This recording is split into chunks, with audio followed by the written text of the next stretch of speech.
My name is Nicole Costa, and today I'm here to introduce a very important person who just so happens to be my brother. This very important person always helps me with my math, loves to serve at church, loves to build computers, enjoys reading, and is very smart. Kyle is learning with the Institute for Cultural Communicators, and he is learning, so this is his first speech, and this community helps teach young people how to communicate better for Christ. So, without further ado, please welcome Kyle.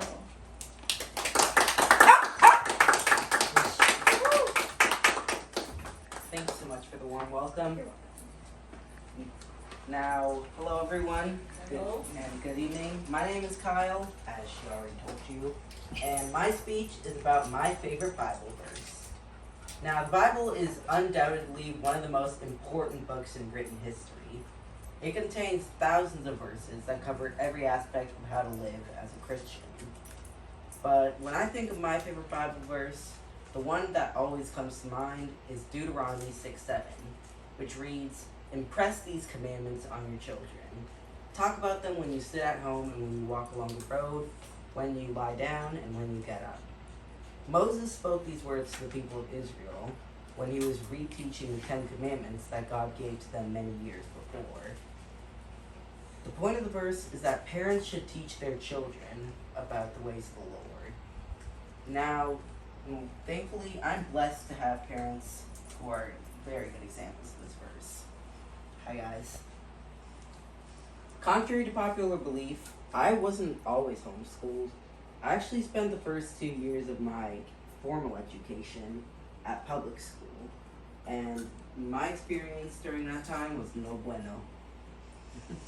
It's a little bit Spanish for you guys. But learning in a public school setting just didn't mesh well with me. I'd always finish my work far ahead of the other students, and then after that I would just goof off, distracting everyone else in the room. To make matters worse, I was also uncooperative with my teachers. For example, whenever we had fire drills, I'd always freak out at the loud alarms and flashing lights, so I would cover my ears, but that meant that I couldn't hear what the teachers were saying. And on the day before I left public school for good, I was sent to the principal's office for having a meltdown in class. And when my mom came to see me, I was so blinded with anger that I punched her right in the stomach. To make matters worse, she was pregnant with David over here. This was the final straw for my parents, and they pulled me out for good. Now, I had gone to church before I was homeschooled, but I didn't understand what having a personal relationship with Jesus really meant. But when my parents pulled me out, they sat down and told me what being a Christian really meant. So I accepted Jesus into my heart, and the rest, as they say, is history. But it wasn't their faith alone that saved me. It was the fact that they took the time to share that faith with me. This is the meaning of the verse that I said earlier. Parents should teach their children about the ways of the world, and more importantly, about how God's way is better than any of them. Now, I can think of many good reasons why I believe this, but for me, the most important one is the anti-biblical worldview of the public school system.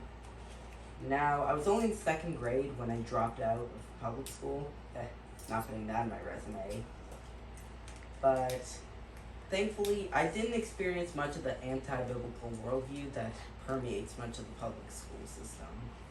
I could go on for a while talking about everything that schools teach that goes against the Bible, like molecules to man evolution, gender identity, moral relativism, but that's a topic for another speech. I don't have the time for that.